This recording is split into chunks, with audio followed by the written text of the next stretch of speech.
Team India Australia జట్ల మధ్య Ekana stadium వేదికగా రెండవ అనధికారిక టెస్టు మొదలైంది. అయితే ఈ మ్యాచ్కు ముందు కొన్ని నాటకీయ పరిణామాలు చోటు చేసుకున్నాయి. మిడిల్ ఆర్డర్ బ్యాటర్ ఇండియా ఏ జట్టు కెప్టెన్ శ్రేయస్ అయ్యర్ ఈ టెస్టు సిరీస్ నుంచి వైదొలిగాడు. ఆస్ట్రేలియా ఏతో రెండో టెస్టు ప్రారంభమయ్యే కొన్ని గంటల ముందు అనూహ్యంగా అతడు జట్టు నుంచి తప్పుకున్నాడు. లక్నో నుంచి ఉన్న పలాన ముంబైకి వెళ్లినట్లు తెలుస్తోంది. వ్యక్తిగత కారణాలతో అతడు రెండో అనధికారిక టెస్టుకు దూరమైనట్లు సమాచారం. ఇక ఈ రెండవ టెస్టుకు ధ్రువ్ జురేల్ కెప్టెన్సీ బాధ్యతలు తీసుకున్నాడు. ఇక ఈ మ్యాచ్ కోసం సిరాజ్, కేఎల్ రాహుల్, నితీష్ కుమార్ రెడ్డి, ఆయుష్ బదోని, మానవ్ సుతార్ కొత్తగా జట్టులో చేరారు. ఇక ఈ మ్యాచ్ హైలైట్స్ విషయానికి వస్తే టాస్ గెలిచిన ఇండియా ఏ జట్టు మొదట బ్యాటింగ్ చేయాలని డిసైడ్ అయింది. బ్యాటింగ్కు దిగిన ఆస్ట్రేలియా జట్టు ఆరంభంలోనే ఓపెనర్ వికెట్ కోల్పోయింది. ఓపెనర్ క్యాంబెల్ 9 పరుగులు మాత్రమే చేసి ప్రసిద్ధ్ కృష్ణ బౌలింగ్లో అవుట్ అయ్యాడు. మొదటి వికెట్ త్వరగా కోల్పోయినా మరో opener Sam Konstas, one down batter McSweeney అద్భుతమైన బ్యాటింగ్తో నెమ్మదిగా ఆడుతూ ఎక్కడా తడబడకుండా స్కోర్ బోర్డును ముందుకు తీసుకెళ్లారు. వీరిద్దరూ కలిసి భారత బౌలర్లను సమర్థవంతంగా ఎదుర్కొని ఆస్ట్రేలియా స్కోరును నెమ్మదిగా పెంచుతూ పోయారు. దీంతో ఆసీస్ స్కోరు 100 పరుగుల మార్కు చేరువైంది. అయితే ఈ కీలక సమయంలో ఊహించని జలక్ ఆస్ట్రేలియాకు తగిలింది. అర్ధ సెంచరీకి చేరువైన శామ్ కోన్స్టస్ సరిగ్గా 49 పరుగుల వద్ద ఉండగా సిరాజ్ బౌలింగ్లో అవుట్ అయ్యాడు. దీంతో 98 పరుగుల వద్ద ఆస్ట్రేలియా రెండో వికెట్ కోల్పోయింది. అదే సమయంలో శామ్ కోస్టస్ అర్ధ సెంచరీని చేజార్చుకున్నాడు. అలా 86 పరుగుల రెండో వికెట్ భాగస్వామ్యానికి తెరపడింది. ఆ తర్వాత 4వ స్థానంలో వచ్చిన ఒలివర్ పీక్తో కలిసి మెక్ స్వీనీ 4వ వికెట్కు 46 పరుగుల భాగస్వామ్యం నెలకొల్పారు. ఈ భాగస్వామ్యం సాఫీగా సాగిపోతున్న సమయంలో మానవ్ సుతార్ ఎంట్రీ ఇచ్చి 29 పరుగుల వద్ద ఒలివర్ పీక్ను అవుట్ చేశాడు. ఆ తర్వాత వచ్చిన కూపర్ని కూడా మానవ్ సుతార్ 0 పరుగుల వద్ద అవుట్ చేశాడు.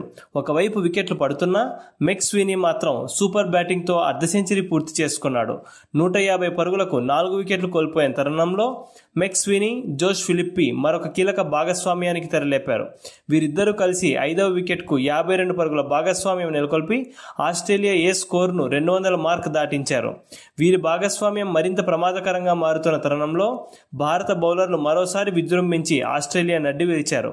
అద్భుత బ్యాటింగ్ చేస్తున్న మెక్ స్వీనీ 74 పరుగుల వద్ద గుర్నూర్ బ్రర్ బౌలింగ్లో బౌల్డ్ అవ్వగా 33 బంతుల్లో 39 పరుగులు చేసి దూకుడు మీద ఆడుతున్న జోష్ ఫిలిప్పిను మానవ్ సుతార్ అవుట్ చేశాడు. దీంతో ఆస్ట్రేలియా జట్టు 214 పరుగులకు 6 వికెట్లు కోల్పోయింది.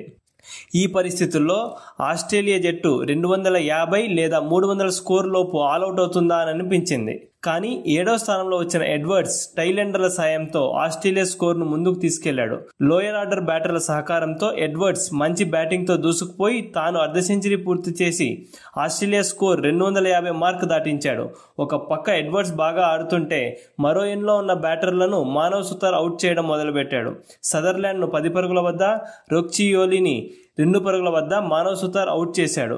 అయితే ఆ తర్వాత కూడా ఆస్ట్రేలియా టైలెండర్ టాడ్ మర్ఫీ మంచి పోరాట పటిమ చూపించడం, ఎడ్వర్డ్స్ పట్టు వదలని విక్రమార్కుడిలా బ్యాటింగ్ చేయడంతో ఆస్ట్రేలియా స్కోర్ 300 పరుగులు దాటింది.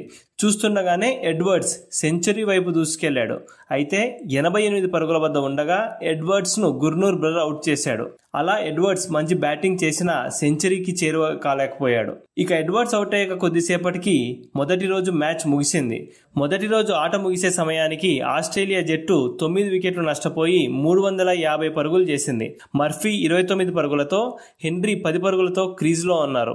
భారత ఏ బౌలర్లలో ఎడమ చేతి వాటం స్పిన్నర్ మానవ్ సుతార్ సెన్సేషనల్ బౌలింగ్తో మొదటి రోజు ఆటలో 5 వికెట్లు పడగొట్టి ఆస్ట్రేలియా పతనంలో కీలక పాత్ర పోషించాడు. సరికొత్త స్టార్గా అవతరించాడు. ఈ బౌలర్పై ఈ టెస్ట్ మ్యాచ్కు ముందు చాలా అంచనాలు నెలకొని ఉన్నాయి. ఆ అంచనాలన్నింటినీ అందుకొని అబ్బురపరిచాడు. సరికొత్త సూపర్ స్టార్గా, భవిష్యత్తు బౌలర్గా ఒక ఆశాకిరణంలా కనపడ్డాడు.